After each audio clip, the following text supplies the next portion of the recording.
12 men rose at once, chairs scraped boots, quiet faces set. They didn't look at Rachel. They turned toward me, hands lifting to brows in a clean, practiced line. The VFW hall went still enough to hear the soda machine hum.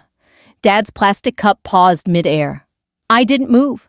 I didn't need to. Respect moved first. 35 minutes earlier, I was tracing a dent in a folding table. Memorial Drive's VFW is 3 small rooms and a kitchen that smells like chili powder and Dawn. You can rent the hall for $50 if you know the commander. Uncle Gary does. A cereal bowl by the door held name tags. A Sharpie was tied to the handle. I wrote Aaron and stuck it to my blazer. Crockpots lined the table. A Costco sheet cake said, "Congrats, Rachel," in red frosting.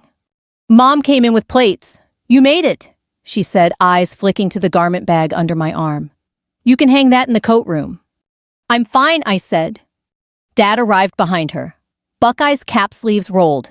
He squeezed my shoulder. "Big night for your sister. Let's keep it simple, okay?" "Simple," I said. He moved off, clapping backs, rehearsing lines. Dad talks in toasts. It's how he makes love public. Rachel came with her co-workers, a ribboned stethoscope pinned to her dress as a joke. We hugged.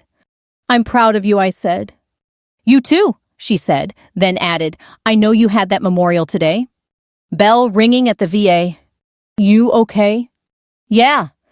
She squeezed my hand and was pulled into a story about a patient trying to tip the night shift with a breadstick coupon. I slid my garment bag under the framed VFW charter and the faded 1978 parade photo. I put my hand in my pocket and felt the old challenge coin. Its nicked edge fit the same place it always does. Aunt Mindy arrived late with a steaming dish. "Aaron, where are you these days?" "Nebraska, Nevada. You're a traveling circus." "EMT in Fairfield," I said. "Still here." She kissed my cheek and laughed. "Stick around and you might get married."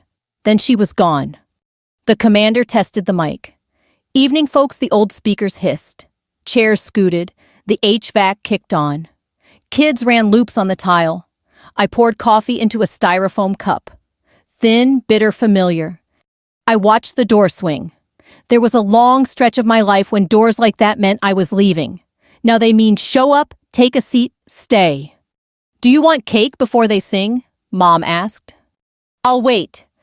She tucked a hair behind my ear and moved toward Dad, who was already heading for the mic. I could almost say his toast with him. He tapped the mic. "All right," he said. "Let's settle down." Conversations thinned. Someone turned off the radio in the bar.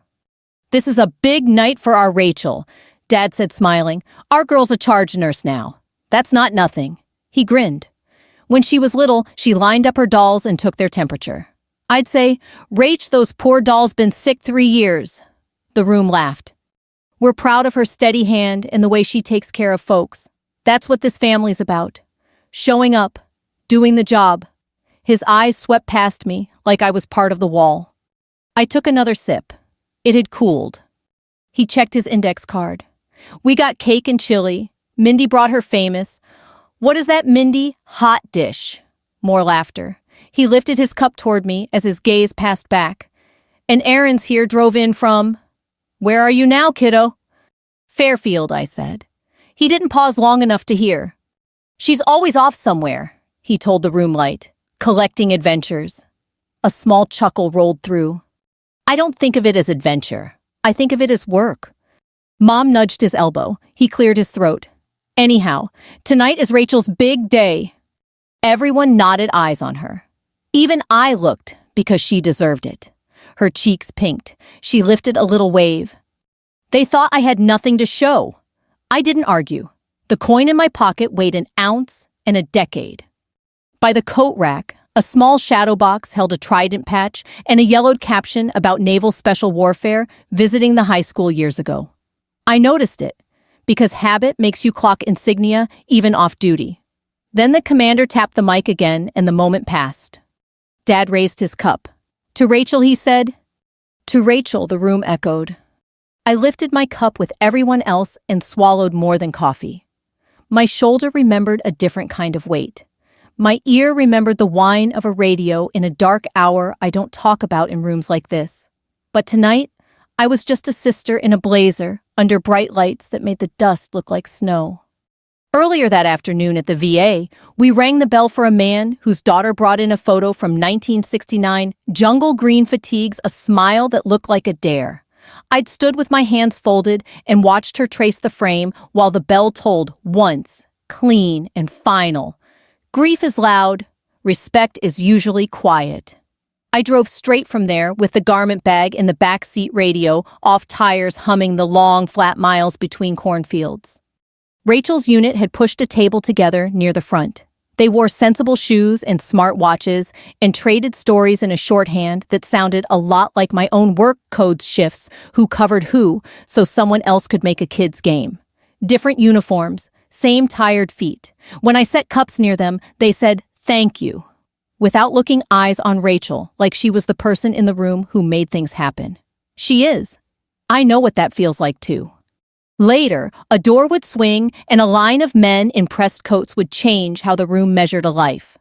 But right now, part one ended the way Midwestern nights often do, with a toast, a lull, and someone asking who brought the good chili. Dad always liked things he could measure.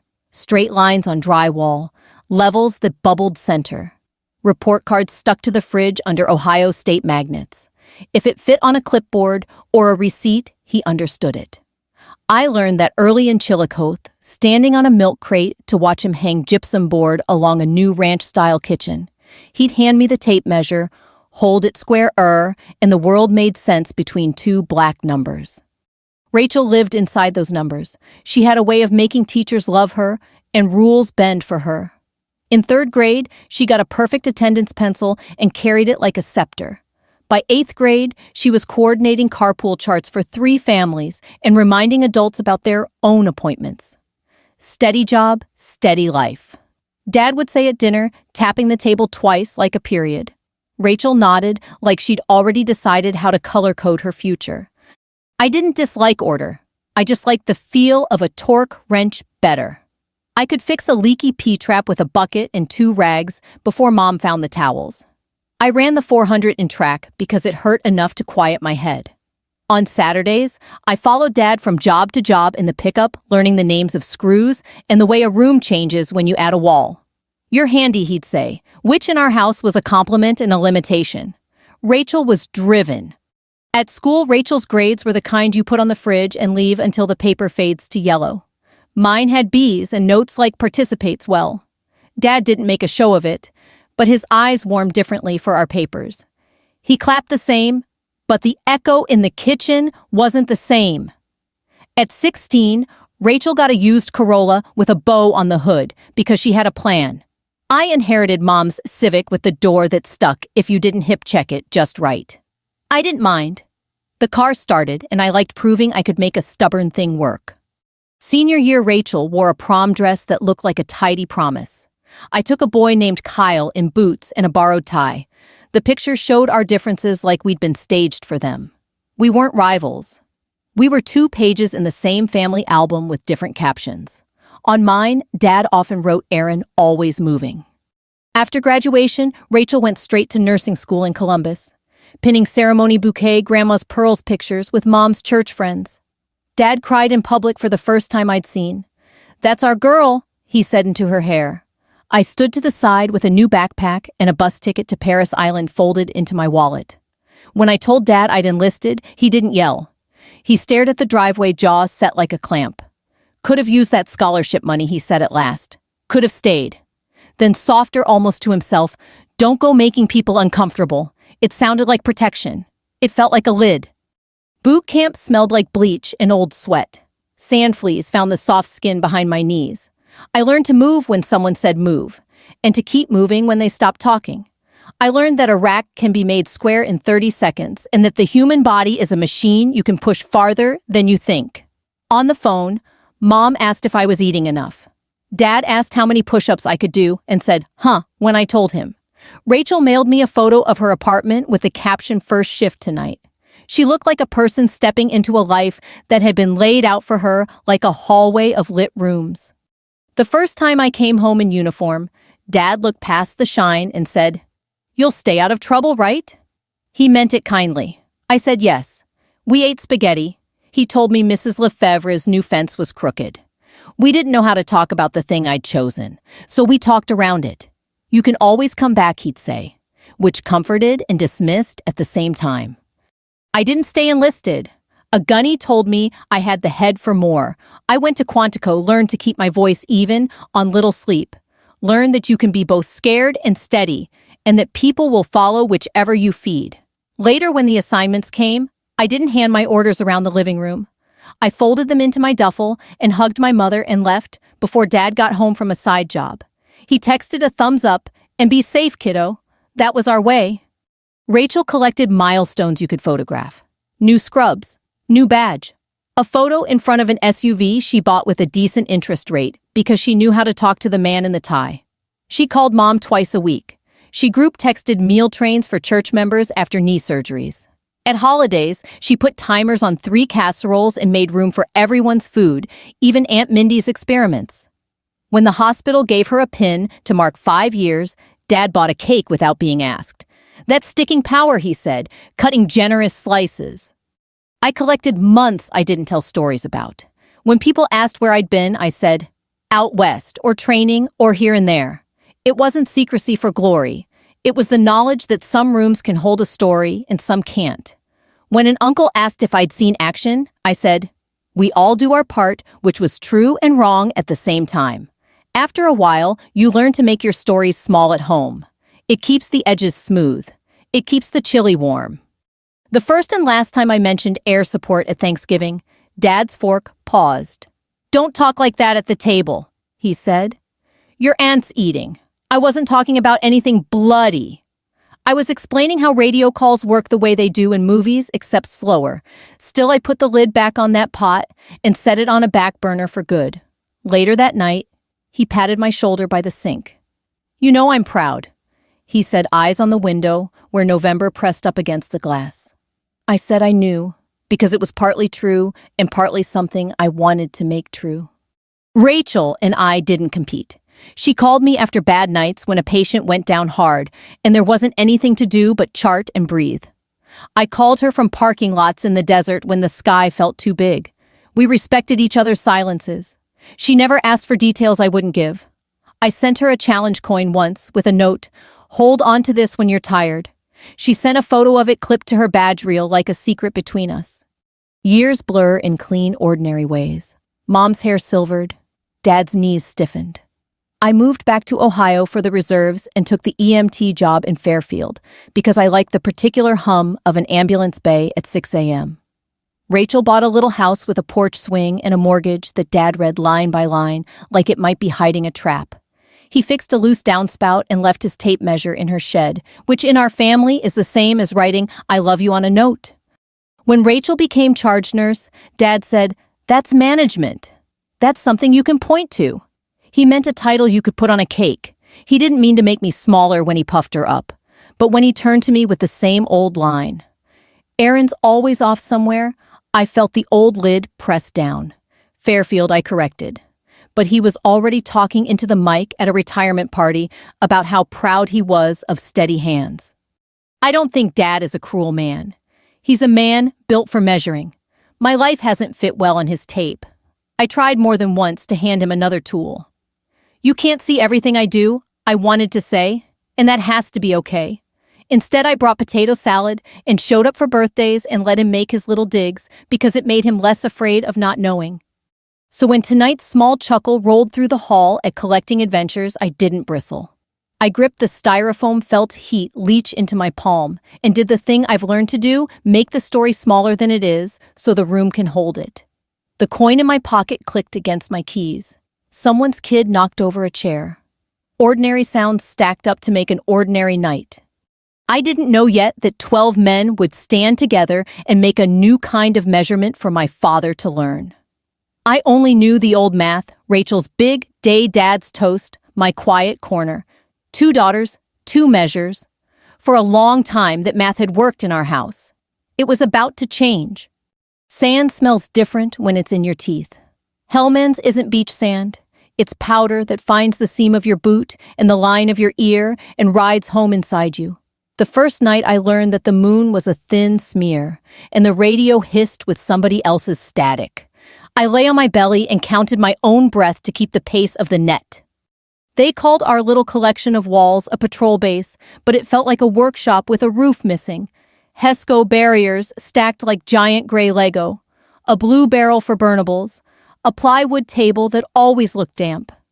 We taped laminated checklists to the wall because paper wants to curl when the air never quite dries. I kept a grease pencil on a lanyard. You don't lose a thing that's tied to you. My job was simple and not simple. You listen, you think in ranges and bearings, you make the slow sound of calm when other people's voices go thin. Technical words exist for it. The words I use at home are, I talk to airplanes so our guys could live. I learned the heft of that sentence the night Alvarez's team got pinned under a wall that had more holes by morning than it did at supper. It started with a footstep where there shouldn't have been one and the crisp sound of a long burst. You can tell distance by how the air moves after. The seals were outside the wire heads down in an irrigation ditch older than anyone breathing. My radio lit like Christmas. You don't make your voice match the room when you answer. You make the room match your voice. I marked a point on my map with a dot that looked too small for what it held. My watch backlight was a coin of dull green. I cross-checked, spoke to a pilot who sounded like he'd slept recently. He hadn't. None of us had. I said the grid twice and the descriptions 3 times because the difference between east of and west of is human. I drew a straight line on paper. The earth is never straight. You correct for that with humility and math. Someone near Alvarez breathed like he was trying to sip through a straw.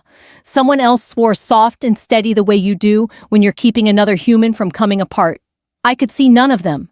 I could hear everything that mattered wind direction. A thump like a door closing far away, the way a man's vowels change when he's bleeding. My hands moved without heat. The night put its shoulder against me and waited to see if I'd lean. The aircraft checked in. I said hello like we were neighbors across a fence. I drew the picture in his head that I had in mine. We don't say magic words. We say normal ones in careful order. When he saw what I saw, he said tally. I could hear the rubber band inside my chest loosen a notch. We walked rounds in like we were setting plates on a table here, not there. Now, not then. The ground answered back with dust and the abrupt absence of a certain kind of noise. We got a lull that wasn't peace. The medic's voice cut clean through 1 liter urgent. I passed it like a baton. Numbers then, the kind of words you don't practice in your living room. The bird came. Rotors grind up silence and spit it into small, fast pieces. We made a landing zone out of a spot that didn't want one. I kept count of minutes and gulps of air and the tiny smudge of pink that dawn makes when it has to fight for it. Later, when everyone who could walk did, Alvarez stood in front of me at the plywood table.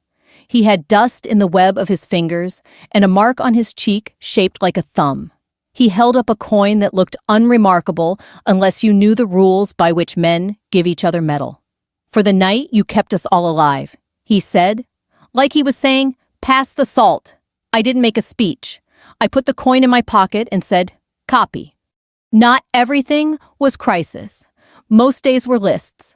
Coffee that tasted like a penny, socks you change more than seems polite to talk about, a letter from mom that smelled faintly like Tide because a dryer sheet got in the envelope. I kept it in a Ziploc. The words were ordinary and perfect church bake sale, Rachel's new preceptor, Dad's knee being same as ever. I read them in a chair whose cushion was a folded blanket and felt my edges hold. A radio went out once, and I took it apart with a patience that would have surprised my high school shop teacher. A strip of electrical tape can do a job no engineer will brag about. When it crackled, I felt a pride I didn't put on Facebook because there wasn't Facebook there, and because I don't measure worth by likes. I measure it in the steady green of a status light and a voice that doesn't have to say again. I got hit the kind of way you can come home from. A scrap of metal found the soft below my ear. It bled more than it hurt. Someone with gentle hands and tired humor put me back together. Pretty, he said of the scar. Adds character. I told him I had plenty of that already. The paperwork later used words like purple heart. I folded the citation in thirds and slid it under socks in a footlocker, while the laundry steamed up the room. When awards were mentioned in formation, I stood straight, took what was handed, and thought about the people who didn't get to put theirs in drawers. At home, when an uncle asked if I'd got one of those medals, I said, "We all get what we get and pass the rolls." He meant well. He wanted a story with edges. I had sand where edges should be. I didn't tell my father about the night in the irrigation ditch, not because I thought he'd be scared, and not because I wanted to keep a shiny thing to myself. I didn't tell him, because you can't tape a map to a VFW wall and make a room full of people see what you saw in the dark. He builds straight lines he can run his fingers along. That night was a spiral that held. Before rotations end, Alvarez and his men used a quiet afternoon to fix our sagging volleyball net. They didn't make a deal of it. They tied new knots, tested the give, and left 2 extra lengths of paracord coiled by the post like a note for later. He said, when we were packing connexes and wishing we'd brought fewer books and more socks, "If you ever need us, ma'am, you call." I said, "That's not how this works." He shrugged like the sky was his to borrow. It does today. I never called. Not once. Through moves and drills and the long exhale of coming home.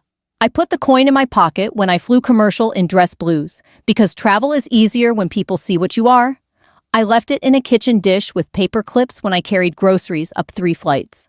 I took it out again the day I pinned Captain, and then forgot it under a stack of coupons. It came back to me the way some things do by accident the morning of a bell ringing at the VA, my fingers fishing in the dish and finding nicked edges that remembered my skin.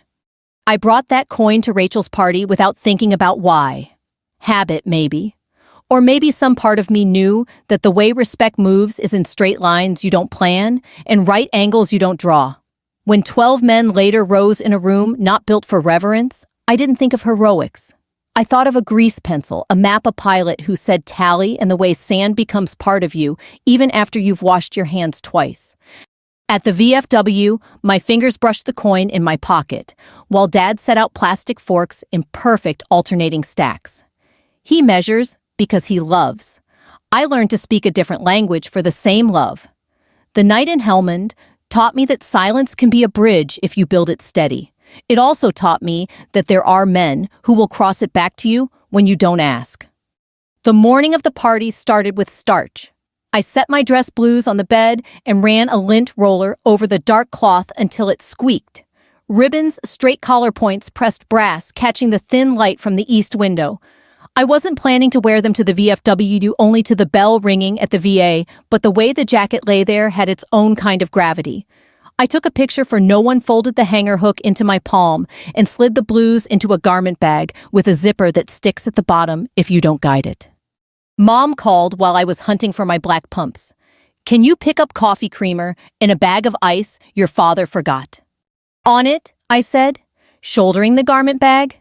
"You want French vanilla, or the other one that tastes like melted candy?" "French vanilla." The other one gives him ideas. At Kroger, I grabbed the creamer, a sack of ice that wet my jeans, and a small bouquet of grocery store flowers for the plastic table by the sign-in book. The cashier, a kid with a buzz cut, pointed at the garment bag. Prom. Something like that. On Route 33, a farm stand sold tomatoes out of a wagon. I counted 3 silos, 2 hawks, and 1 text from Dad. "Keep it simple tonight, okay? It's Rachel's thing." I thumbed back, got it, and held the wheel steady through a patch of wind that made the car shift. Keep it simple is how we manage each other. The VA lobby bell hangs from a bracket near the framed photos. It's polished by strangers' hands. When the volunteer rang for a man named Ed, his daughter pressed her lips together hard and nodded at the sound like she was agreeing with it. I stood back in the line of people and let the ring pass through me. Dressing in blues, there felt right formal, without being loud. After in the restroom, I changed into jeans and a white shirt, folded the uniform with care, and zipped the garment bag up slow, like closing a book you aren't done with. By the time I pulled into the VFW lot, Uncle Gary was smoke-breathing the last inch of a Marlboro by the back door. "You're early," he said, flicking ash. "Commander'll love that." "I brought ice," I said, hefting the bag. Inside, the hall smelled like floor wax and chili powder. The kitchen rattled. Lids clanked, a drawer stuck, and then gave. The long table was dressed in a plastic stars and stripes runner.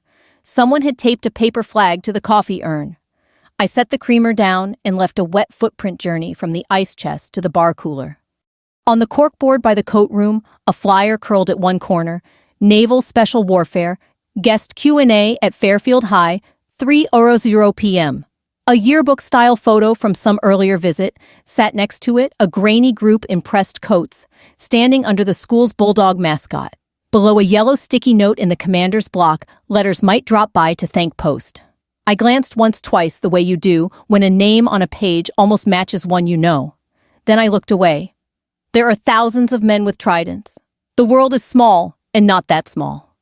Mom came out wiping her hands on a dish towel. "There you are," she said, taking in my shirt blazer and the garment bag. "Good. Hang it in back so Sauce doesn't find it." "It's safe," I said, but I did as told. The coat room was cool and dark. Mothballs had a quiet war with old cologne. I slid the plastic onto the rack and let the zipper breathe a little. Dad arrived with paper plates and that look he gets when a plan is walking around in his head. "We're going to line folks up this way for cake," he said, gesturing like air could feel tape lines. He saw the garment bag and nodded at it without touching. "Let's, maybe not put on a whole parade, okay? It's in the back," I said. "I'm in a blazer." He softened. "Good. Simple's best." He opened a stack of forks and fanned them like cards. "Your sister's earned a night where she isn't competing with anything." Competing is not the word I would have picked, but I let it go. He moved on to the mic cord, flipping it straight on the floor so nobody would trip. When Dad is nervous, he arranges. Rachel came through the door with 2 coworkers and a balloon that kept thumping into the ceiling tile. "There she is," she said, pulling me in. "How was the bell?" "Quiet." "Good." I tucked a loose strand of her hair behind her ear. "You ready for this?" She made a face. As ready as a person gets for Dad with a microphone. Could be worse. He could have PowerPoint. She laughed, eased, and turned when somebody from the hospital waved a casserole spoon like a baton. "Be right back," she mouthed, already solving a problem I couldn't see. Small things stacked. Aunt Mindy set down her hot dish and told me, "You look pretty in regular clothes. Save the hero stuff for the parades, huh?"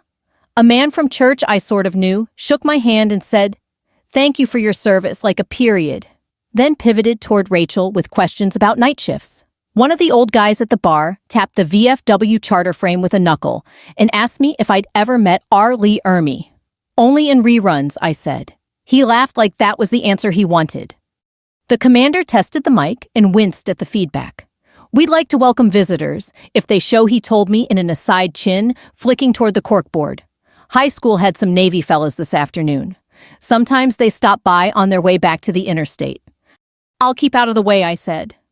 He squinted at my name tag. "Walker. You any relation to that old Marine in the parade photo?" "No," I said then to be kind, good posture, though. We laid out the spread chili hot dogs, a Costco sheet cake with "Congrats, Rachel" in red.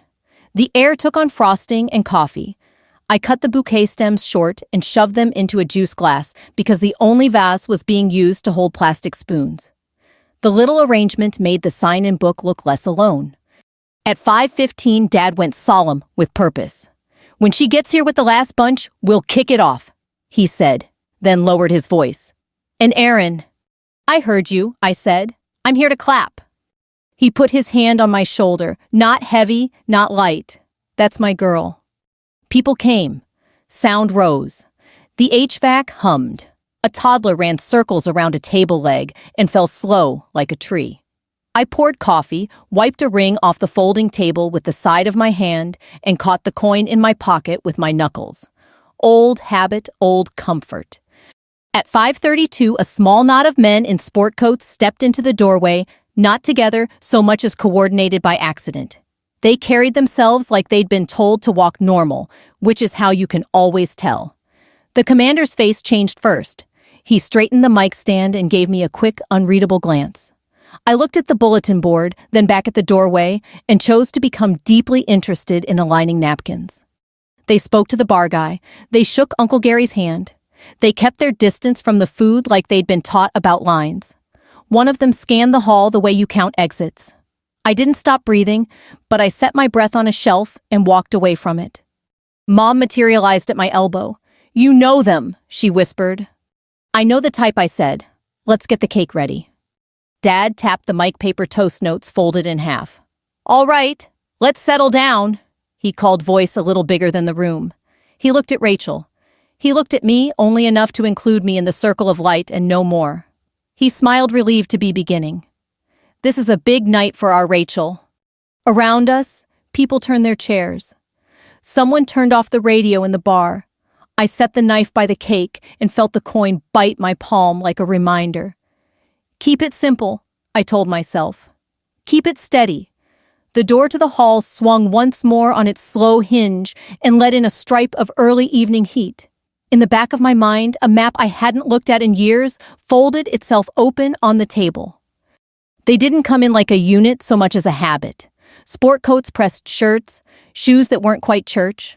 Short hair, quiet eyes, watches that sat a finger's width above the wrist bone. They moved around the edges, first bar kitchen door handshake for the commander, like they were letting the room introduce itself. One of them scanned exits just once. Another clocked the fire extinguisher and forgot it. Every group has a gravity. Theirs was centered and light. I felt it before I turned, the way your neck knows a weather front coming. When I did turn, the first face I saw was broader than I remembered, and cleaner around the jaw. Chief Mike Alvarez carried his years like they were stacked neat. The trident on his lapel was small enough to miss unless you'd looked for one before. He stood back a beat, eyes checking what mine didn't show yet. Then he came forward, like a man stepping onto an old porch, sure-footed, respectful of creek. "Ma'am," he said low enough to keep it ours. "Captain Walker." It's a funny shock hearing two names you live with but don't wear at home. I kept my voice level. "Here, I'm just Aaron." He nodded once. "Copy, Aaron." Up close, I could see the little white line where his wedding ring had been. Even though he had it on now, sun will do that to a person. Behind him, a younger officer, LT bars. Ginger hair clipped within an inch of regulation hovered at an angle that said he was there if needed, and invisible if not. "We were at the high school," Alvarez said. "Commander said we could pay respects to the post. Didn't mean to step into a family thing." "It's a good haul," I said. "Coffee's decent if you drown it in powder." His mouth twitched. "We've had worse." The lieutenant stuck out a hand. "Dan O'Rourke, ma'am." When I didn't take the rank bait, he adjusted on the fly. "Dan." "Aaron." He let my hand go without squeeze contests. "You were?" He didn't finish. "Good upbringing." Alvarez finished it in a way that wasn't a finish. We overlapped. Once. I swallowed the memory that rose on that word. Once I said, "Can we do something small later?" Alvarez asked. "No speeches. Just a coin and a thank you. If you'll allow." I felt the coin in my pocket press back like a nod. Somewhere behind me, Rachel laughed high and clean at something one of her nurses said about a patient who tried to tip with a breadstick coupon.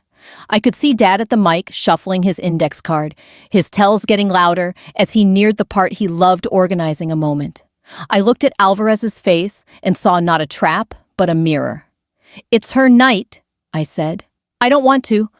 "Steel thunder," he finished with a softness that made me think he'd been a younger brother once. "Copy. We'll stand back." "Thank you," I said. He angled his head. "We'd still like to stand if there's a way to do it without making trouble." I opened my mouth to say no. The habit of staying small at home is a muscle that doesn't lose strength. Then the commander drifted over on the tide of his duties, catching Alvarez's sleeve with 2 fingers like a fisherman gentling a line. "You gentlemen want to say anything," the commander murmured, eyes asking as much as his mouth. He looked to me too, because he's known my mother 30 years, and because respect is a language our county still speaks. Alvarez's eyes flicked to mine. He waited. I'd prefer I started, and Dad tapped the mic. The room hushed the way Midwestern rooms do, obedient kind, a little eager to be told the shape of things. Folks' dad boomed, smile warming him from the inside. This is a big night for our Rachel. So, it began. Mom angled toward the front with a tissue she wouldn't use. The nurses turned their chairs. The toddler was scooped up and bribed with a cupcake. The line of men dispersed to posts along the back wall like nothing at all. Alvarez stayed close enough that I could hear him breathe when the mic squealed and Dad grimaced. He launched into a story about Rachel's second shift, the night an elderly man tried to leave the ER because he felt bad about taking up a bed when other people looked worse. Our girl walked him back in with a voice like a warm blanket, Dad said, and the room hummed its approval. He told about Rachel's planner, color-coded like a Christmas tree, and how she keeps our family on time for the first time since 1989. Steady hands, he said. That's what this family's about. Then, like he couldn't resist the old shape of the joke, he turned the lid on me without looking. Aaron, meanwhile, keeps us guessing. Chuckles affectionate and not. Girls got a new zip code every 6 months. Another little wave of sound. I let it pass. The coin in my pocket was hot now. The room ran warm, even with the AC pushing. O'Rourke's eyes slid over and caught on the faint scar under my ear. His gaze didn't linger, didn't pry. He recognized a map marker and kept moving. Alvarez didn't smile at any of Dad's lines. He wasn't offended. He just wasn't in on our family's running joke. His face held the patience of a man waiting for a weather break. When Dad talked about Rachel's double shifts, she'll run from 112 to the next and do it with a good word for every soul who crosses her path. Alvarez's jaw set the way jaws do when gratitude hums under the skin. Nurses keep a lot of men alive. We all know it. When Dad asked us to raise our cups. To Rachel, I lifted mine. So did the 12 at the back, late and quiet. Foam licked the rim. My hand shook a fraction. Alvarez glanced at the commander, who hovered near the dial on the PA like a man with his fingers on the volume of a heart. After cake, the commander breathed to Alvarez, not quite whispering. Just a courtesy. Alvarez lowered his voice to the floor. No parade. Tight and clean.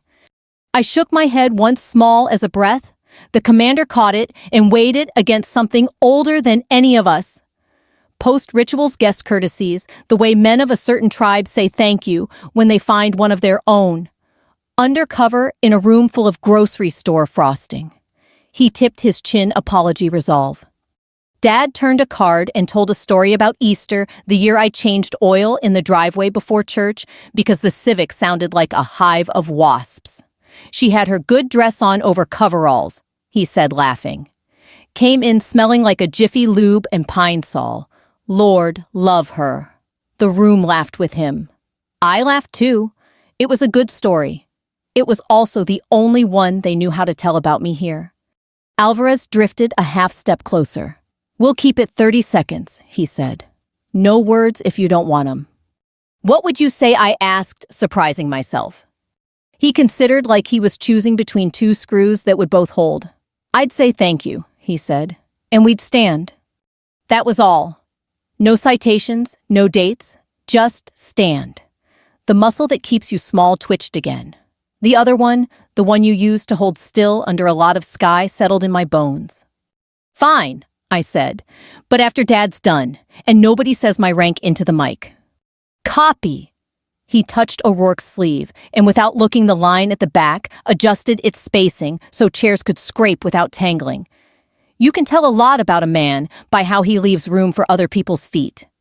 Dad was rounding his last corner, the one where he gets to be sentimental without showing too much. I'm proud of both my girls, he said, voice hitching a gear.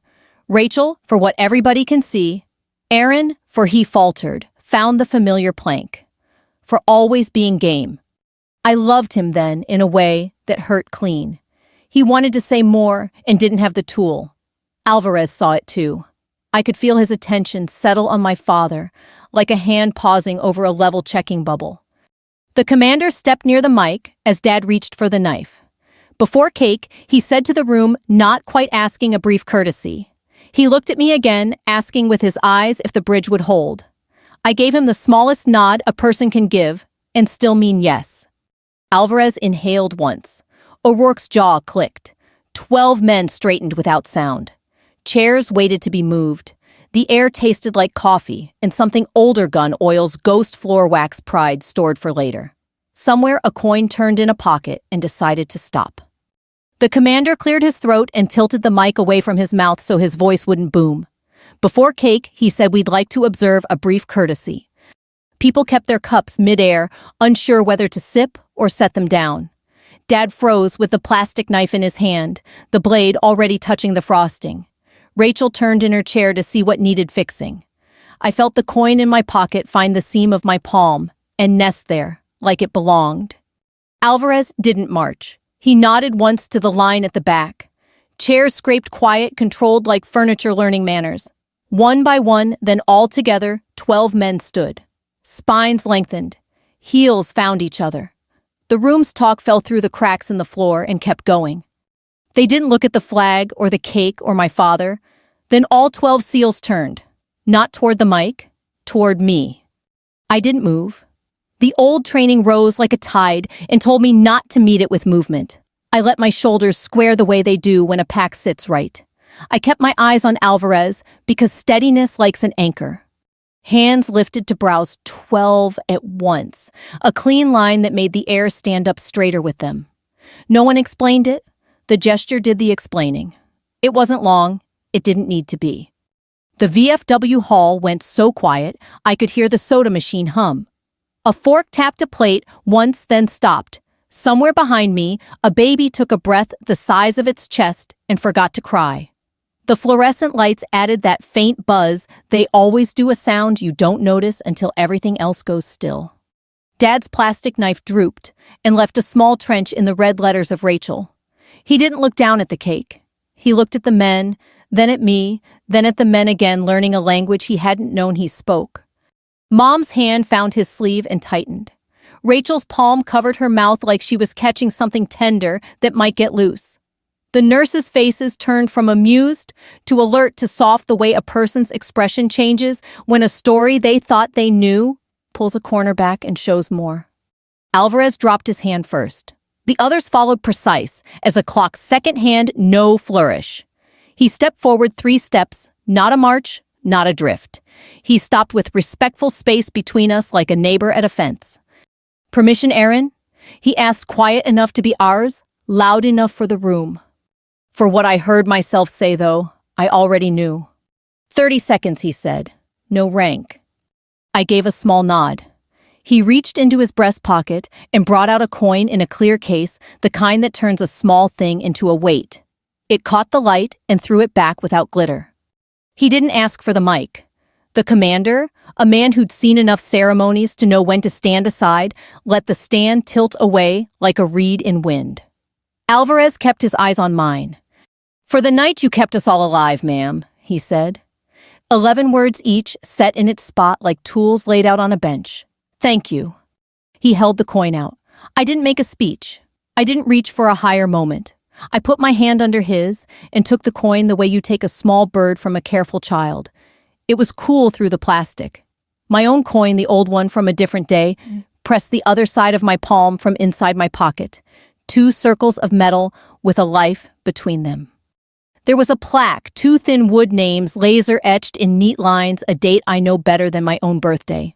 He didn't lift it high. He kept it chest level, like a picture you show one person, not a room. I read the names with my eyes and with some other sense that has nothing to do with sight. I nodded once. He nodded back, the kind of nod men in our world use to mean exactly received. We didn't shake hands. We'd already done something older. He stepped back. The 12 adjusted a hair's width and came to rest the way a swing settles after you take your feet off the ground. Nobody clapped at first because nobody knew if it was that kind of thing. Then an old man at the bar, Korean war hat posture that once had rules, pushed his stool back, got to his feet with both palms on the edge, and raised his hand in a salute that wavered and held. Another vet joined him. The commander's face went tender, which is the only word for it. Sound returned the way a creek does after a branch lifts slow, then sure. The room clapped. Not the wild kind, the steady kind, the kind you use when a thing has landed and you want to mark it without scaring it off. The toddler banged his hands on the table with conviction, no idea why. Someone at the nurse's table cried, and then laughed at herself for crying. Dad blinked like someone had turned a light up one notch, and he was trying to get his pupils to agree. The plastic knife was still in his hand. Frosting eased down the blade and made a sweet rope on the floor.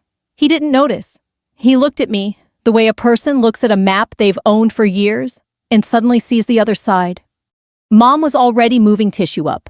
She didn't wipe my face.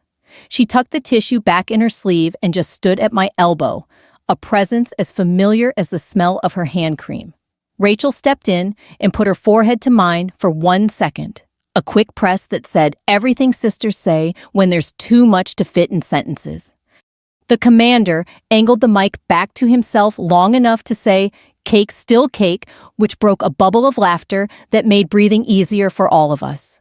He didn't add Semper Fi or Huya or any other borrowed chant.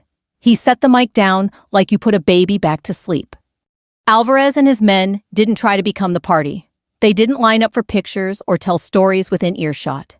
They eased back to the margins where they'd started and let the room find its shape again. A couple of the older vets sidled up one by one to touch 2 fingers to the plaque like it might tell them a date they'd forgotten. Dad found the cake again. He cleared his throat and tried for a joke. What came out was something better. "We are proud of Rachel," he said, and his voice held steady. He looked at her, then at me, then out at the room. "And I am proud of my other girl for doing things we didn't have words for. It wasn't perfect. It didn't have to be." He cut the cake cleanly this time. He handed Rachel the first piece. He handed me the second, and without looking down, put the plastic knife in my free hand like he was passing a baton we'd been dropping between us for years. "Help me serve," he said. "I'm right here," I told him. The line reformed. Coffee sloshed into cups. Alvarez drifted by close enough to lower his voice to a speed only we could hear. "We didn't want to make a mess of your evening," he said. "You didn't," I said. "You cleaned something up." He touched the brim of a hat he wasn't wearing, an old habit showing itself. "We'll be on our way." "Thank you," I said, not for the coin. He glanced past me to my father, who had just asked a nurse whether she wanted a corner piece because corners have extra frosting. Alvarez's eyes softened. "He's a level man," he said. "He likes lines he can measure," I said. "Tonight gave him one," Alvarez said. "Good night, Aaron."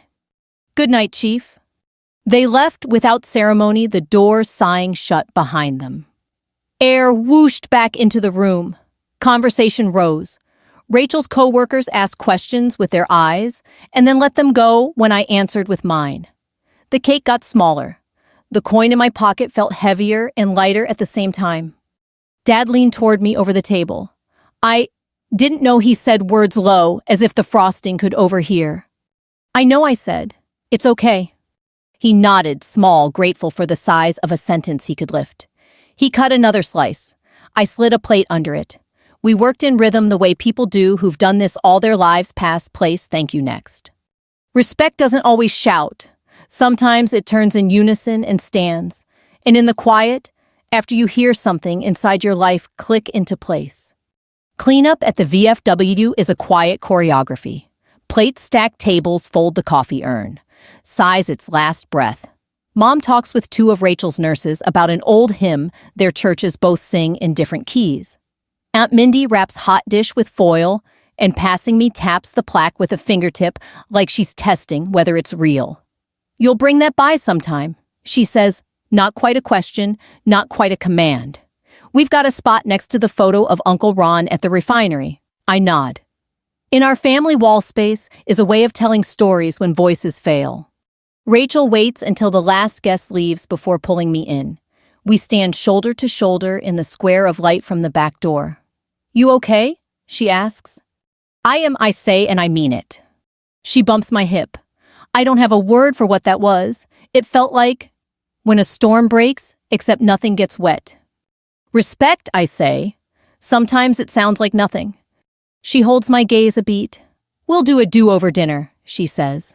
"For you. No speeches, just pot roast and pie. Bob Evans.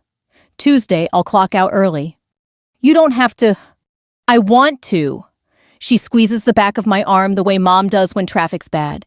"You've carried quiet a long time. Let us carry you for an hour." The commander appears with a cardboard box. "Extra cake for your mother," he says, but his eyes are on me. He doesn't try a salute. He sticks out his hand like a neighbor. "Glad you were here, Walker."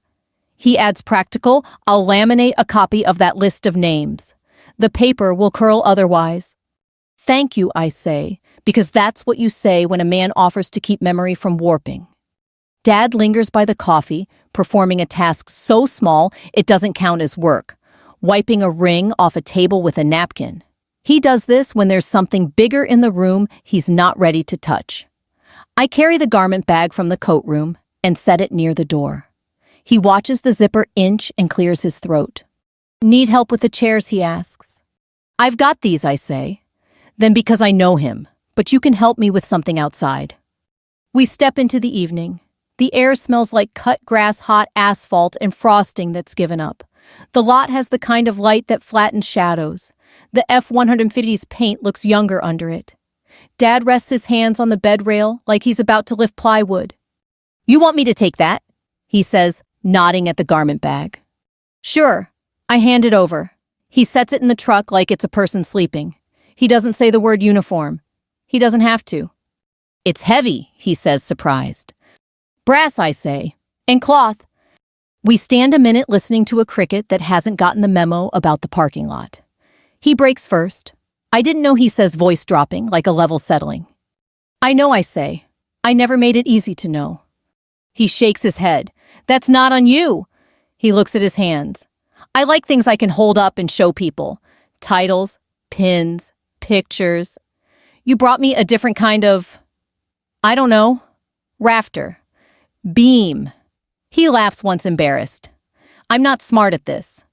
"You're fine," I say. "You taught me to make things square. Tonight you did that. You made room." He nods, swallowing. "They stood for you," he says, as if speaking the fact out loud gives it a place to sit. "Those fellas. They stood for a night and a map and a lot of other people," I say. "I was just the address." He glances at the plaque cradled in my arm. "Those names," he says, softer. "I'll forget them if I don't see them." He gestures toward the box of church rummage sale stuff in the truck bed. "Your mother's got that shelf under the mirror. We could clear it. Put it between Rachel's nursing pin photo and the grandkids' school pictures," I say. "Let it be another one of the things we're proud of." He nods, relief moving through his shoulders like a release valve hissing. Then he does something small and enormous. He puts his hand on my shoulder the way he did inside. But this time, he doesn't steer me. He steadies himself. "Let me carry your uniform, Captain," he says, trying the word like a board under a boot. It holds. I don't correct him. I don't deflect. I let the word stand in the space between us and do its quiet work. Mom pushes the door with her hip and steps out holding foil and a purse. "You two about done measuring the parking lot?" she asks, trying to lighten a moment that's already light enough. "Almost," Dad says. He takes the foil from her and tucks it under his arm. "We're taking this stuff home." "We are," she says, reading him like a map. She comes to my other side and looks up. "You look taller," she says. "I'm the same," I say. "Well," she says, "sometimes the ground rises." On the drive, Dad keeps his hands at 10 and 2 and doesn't turn on the radio. At a stoplight, he says, "I told my nephew last week that heroes are people. Other people make up because they need a word." He glances over. "I'm not going to say that anymore." "You can say it sometimes," I tell him. "Words change jobs depending on where they are." He huffs a laugh. "You and your maps." He puts on his blinker like a man following directions on purpose. At the house, he clears the shelf under the mirror like a man making confession. He sets down the plaque without ceremony and steps back with his jaw working. Mom stands beside him, her hand curling possessive and gentle at the same time around the frame. She doesn't cry this time. She hums a bar of a hymn I know from childhood, the one about being carried.